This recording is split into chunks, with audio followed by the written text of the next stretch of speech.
Yo guys, welcome back to my channel ya. Jadi ada-ada aja netizen Malaysia nih ya. Setelah kemarin mencoba mengklaim Marcelino ya, sekarang mereka mencoba mengklaim lagi J.I.Jazz ya. Bentar lagi mereka klaim Erick Thohir juga ya. Dan udahlah, sekalian semua aja klaim-klaim se-Indonesia ya nggak? Jadi seperti apa kronologinya ya, kita lihat ya. Bagaimana dari awal mula itu mereka mengklaim seorang Marcelino ya. Hal ini terjadi ketika kita selesai pertandingan melawan Arab Saudi ya. Seperti apa kronologinya ya, kita saksikan bersama ya. Dalam sebuah tangkapan layar yang beredar di platform X, akun Instagram yang diduga milik oleh Gunnar Solskjaer itu membuat story, memberi pujian setinggi langit untuk Marcelino, dengan caption, "Ada yang tahu anak ini? Dia pemain paling impresif di laga kualifikasi hari ini. Saya dengar, anak ini bermain di salah satu kompetisi Inggris." Fans Manchester United dari Malaysia pun menanggapi story itu dengan memberitahu, "Sir, kami adalah fans United dari Malaysia. Dia adalah pemain kami. Datanglah ke Malaysia dan berjumpa dengan pemain lain yang sama bagusnya." Akun IG yang diduga oleh itu pun merespons, "Beberapa fans bilang ke saya, pemain yang saya posting tadi adalah dari Malaysia." "Selamat Malaysia," ujarnya. Sontak saja, klaim dari fans Malaysia itu ramai ditanggapi sinis oleh netizen Indonesia. Jadi seperti itu ya, bagaimana akun Instagram daripada Ole Gunnar Solskjaer itu memposting tentang Marcelino yang bermain baik selama kualifikasi kemarin yang melawan Arab Saudi ya. Dari beberapa pertandingan Marcelino yang terbaik ya katanya ya. Jadi lalu banyak komentar lah, termasuk dari warga Malaysia yang mengklaim bahwasanya Malaysia itu Marcelino itu maksud saya dari Malaysia aja. Dan Ole Gunnar Solskjaer mengiyakan ya. Saya nggak tahu Ole Gunnar Solskjaer ini beneran atau bercanda ya. Tapi dia mengiyakan dan mengatakan selamat kepada Malaysia. Jadi ini yang awal mula bagaimana Marcelino diklaim oleh Marcelino ya, sehingga banyak netizen juga ya kebakaran jenggot lah dan sinis ya terhadap netizen Malaysia ini yang asal klaim ya. Memang biasa sering terjadi ya kalau Malaysia mengklaim ya, tapi ya kali ini jelas-jelas yang bertanding adalah Arab Saudi melawan Indonesia ya. Bagaimana itu bisa diklaim sebagai Malaysia, ini yang sedikit aneh ya. Dan selain itu, setelah itu beredar, lalu muncul lagi bahwasanya Malaysia mencoba mengklaim J.I.Jazz ya. Ini dari seorang netizen Malaysia ya. Saya mungkin ini hanya bercanda lah, tapi kita lihat videonya seperti apa ya.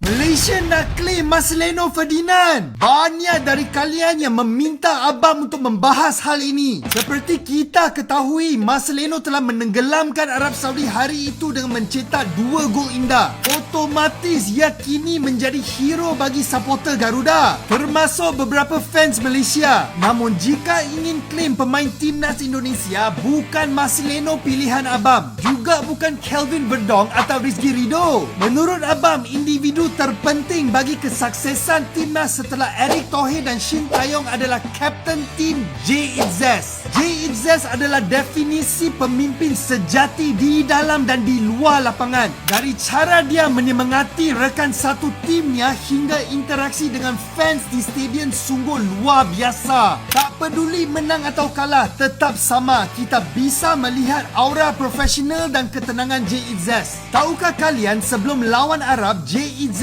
mengawali pertemuan yang hanya diisi oleh para pemain. Dalam pertemuan tersebut, ia menyemangati para pemain dan meminta semuanya meningkatkan performa permainan agar bisa meraih hasil positif. Inilah pemimpin yang kami respect. Gimana sahabat jiran serumpun? Bisakah abang claim J.I.Jazz dari Malaysia? Komen di sini. No, tidak boleh, tak boleh, betul, tak boleh, betul. J.I.Jazz mau diklaim juga sama Jom Malaysia nih, netizen Malaysia nih ya. Memang benar, mungkin dia hanya ini bercanda ya sebenarnya. Mungkin dia nih maksud hati dia memuji betapa hebatnya J.I.Jazz lah mungkin ya.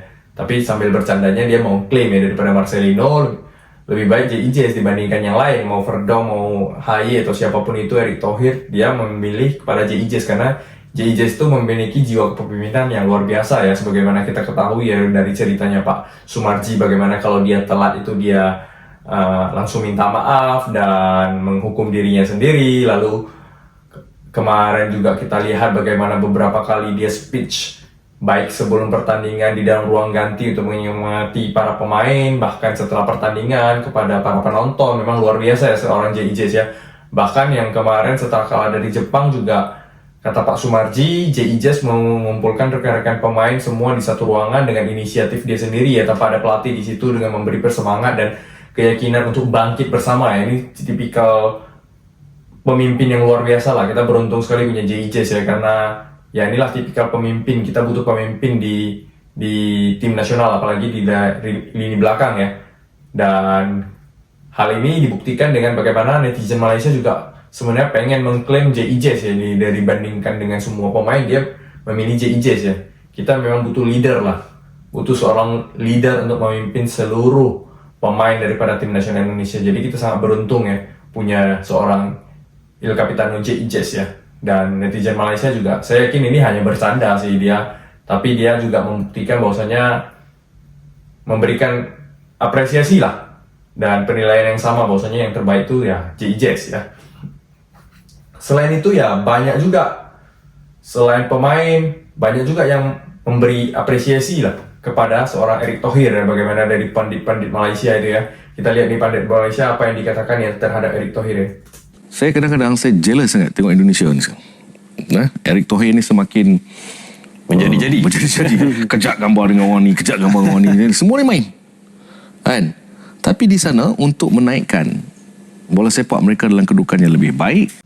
Nah, ini pandit dari Astro Arena aja saja mengatakan bahwasanya dia jealous dengan Erick Thohir ya. Jadi kita beruntung sekali ya Indonesia punya seorang Erick Thohir ya, presiden yang luar biasa yang pernah menjadi presiden Inter Milan dan beberapa klub baik di NBA maupun di Liga Amerika ya, dan ekspor sendiri juga ya. Jadi luar biasa Erick Thohir, bagaimana Malaysia juga iri ya dan jealous kepada seorang Erick Thohir yang benar-benar menangani PSSI dan tim nasional sepak bola kita ya. Luar biasa ya. Bahkan seperti dikatakan ya, Erick Thohir main kemana-mana, foto kemana-mana. Memang Erick Thohir ini pergerakannya banyak ya. Saat kita nampak dia bagaimana dia foto dengan presiden FIFA, lalu kemarin baru-baru ini juga foto dengan presiden dari JBT ya, presiden AFC. Pokoknya pergerakannya luar biasa lah, foto-foto ya kan. Sekarang bahkan kita menunggu-nunggu fotonya ya, foto dengan siapa, kadang-kadang dengan pemain gitu loh. Jadi memang pergerakannya ini luar biasa untuk seorang Erick Thohir. Jadi kita patut bangga lah sekali lagi untuk Pak Erick Thohir ya, bagaimana dia juga membuat tim ini juga lebih bagus dan peluang kita ke Piala Dunia semakin besar ya. Memang kita salut ya kepada Erick Thohir ya. Negara tetangga juga sampai jealous ya, jelas ya, terbukti ya.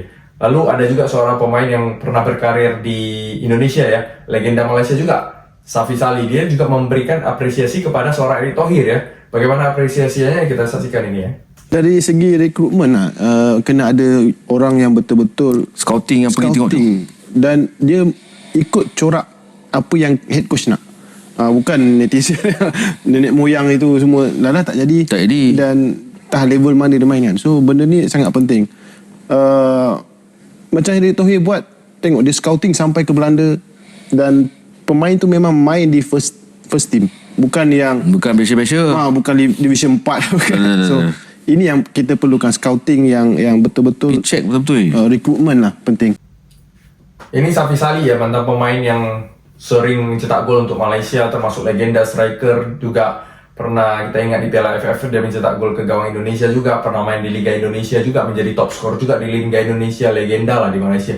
Dia pun mengakui bahwasanya kehebatan daripada seorang Erick Thohir ya, bagaimana dia mencari rekrutmen yang menarik pemain-pemain diaspora kita yang ada di luar negeri ya. Semua ini berdasarkan kepentingan dari pelatih ya. Pelatih yang minta yang seperti apa dia sediakan ya, bukan asal-asal ngambil ya, bukan berdasarkan hasil daripada misalnya netizen mengatakan pemain ini ada darah Indonesia dari mana, pemain ini ada darah Indonesia dari mana, lalu diambil. Tidak seperti itu ya. Erick Thohir benar-benar ada tim spesifik yang melakukan pantauan ya dalam rekrutmen ya, dipantau benar-benar pemain itu ya, silsilahnya, mainnya bagus nggak, cocok nggak dengan, baru diserahkan kepada pelatih cocok baru ditarik ya, nggak ujuk-ujuk diambil semua gitu. Jadi Safi Salih juga angkat topi lah dan jempol untuk seorang Erick Thohir ya. Jadi udah terbukti lah ketum kita ya luar biasa ya, baik dari para pemain maupun pundit dari Malaysia mau Indonesia, semua pasti salut lah dengan Pak Erick Thohir ya, bagaimana dia kehebatannya luar biasa lah. Kita pun bangga lah dan berterima kasih sekali pada Pak Erick Thohir ya. Lalu ada juga interviewnya baru-baru ini ya dengan salah satu stasiun televisi. Kita lihat rangkumannya seperti apa ya. Baik, bisa diterima mimpi indah setelah Indonesia menang dari Arab Saudi? Belum. Mimpi indah ya. Kan belum tuntas kerja. Belum mimpi Karena indah. ini bukan menang per game, tapi bagaimana kita bisa dapat kesempatan untuk kualifikasi Piala Dunia. 15 poin yang kita harus dapatkan untuk bisa di ranking 2. Memang ada perhitungannya waktu itu, ternyata meleset. Tapi kembali kan dengan kualitas pemain yang ada, memang kita harus punya optimisme. Mestinya di game melawan China itu merupakan kesempatan emas. Ya. Saya orangnya kan tegas. Ya saya cuma memastikan kita balik ke tracknya. Memang itu di titik ya kita harus dapat poin, bahkan 3 poin. Emang grup ini grup neraka. Dengan posisi kemarin kita menang, kita back on track, kita hidup lagi. Cuman kalau kemarin kalah ya kita cuma 3 poin. Pertandingan Saudi kemarin ya benar-benar tidak. Jadi itulah dari Pak Erick Thohir ya, bagaimana dia bilang ketika ditanya oleh presenter apakah sudah bisa mimpi indah, belum katanya ya. Karena targetnya adalah Liga Piala Dunia ya. Dan dari hitungan awal memang rencananya itu 15 poin ya, karena kita melihat ini grup neraka ya. Tapi setelah seiring berjalannya waktu sampai ke pertandingan ke-6 ini semua masih sama ya poinnya ya, dari 2 ke 6 itu masih imbang semua ya. Jadi peluang itu masih ada, mungkin 12 poin sudah bisa mencapai kualifikasi yang ronde selanjutnya ataupun bisa ke peringkat kedua ya. Kita nggak tahu ya, tapi kemungkinan peluang kita masih sangat besar ya, mengingat pemain kita juga sekarang masih ada ya, masih bagus-bagus, yang datang juga makin bagus ya. Saya yakin kita pasti bakal menang, apalagi melawan Australia. Saya yakin kita juga bisa ambil 3 poin di sana ya, minimal 1 poin, tapi saya yakin bisa 3 poin ya dengan datangnya Ole dan Kevin Dix kemarin ya. Dan terkait yang tadi Bapak Erick Thohir katakan dengan tegas, mungkin itu di pertanyaan sekitar apakah yang terjadi di ruang ganti setelah pertandingan melawan Jepang ya, di mana Pak Erick Thohir siap mundur dari situ ya. Tapi ya seperti yang kata Pak Erick Thohir, dia memang tegas ya, mungkin itu untuk meningkatkan semangat daripada pemain ya.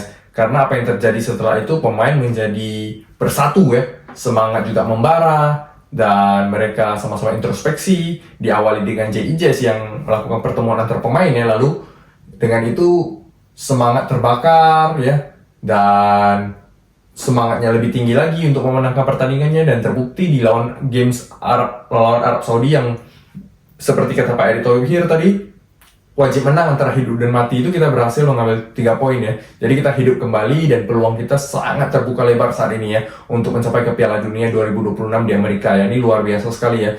Super mantap dari seorang Pak Erick Thohir ya, bagaimana dia memotivasi ya di situ ya. Di setiap laga dia memotivasi. Jadi memang ya, saya juga gak bisa kata-kata untuk seorang Erick Thohir ya, terlalu fantastis ya, too good to be true ya untuk menjadi seorang ketua umum PSSI ya, dibandingkan dulu itu PSSI ya gitu-gitu aja ya, tanpa mendiskreditkan ketua-ketua yang lalu ya. Tapi di saat ini kita terasa sekali perbedaan dan perubahan yang menuju yang lebih positif ya. Bahkan negara-negara tetangga pun mencoba mengklaim daripada seorang Erick Thohir ya. Saya yakin kalau Erick Thohir dipindah ke negara mereka pasti menerima dengan lapang dada ya, karena saking bagusnya seorang Erick Thohir ya. Jadi kita applause lah sekali lagi ya untuk seorang Erick Thohir. Kita angkat jempol juga, angkat topi juga, semua lah. It's the best ya, best of the best sudah. Semoga bisa selamanya pun kalau bisa di PSSI ya. Tapi ya tidak mungkin, tapi ya kita doa aja yang terbaik untuk Pak Erick Thohir, sehat selalu. Dan semoga Indonesia semakin maju, dan tolong negara-negara tetangga ya jangan asal klaim lagi ya. Karena ya jangan asal diklaim, karena itu bukan milik Anda ya, ini adalah milik Indonesia ya. Oke, sekian video kali ini. Terima kasih teman-teman yang udah nonton ya. Ciao.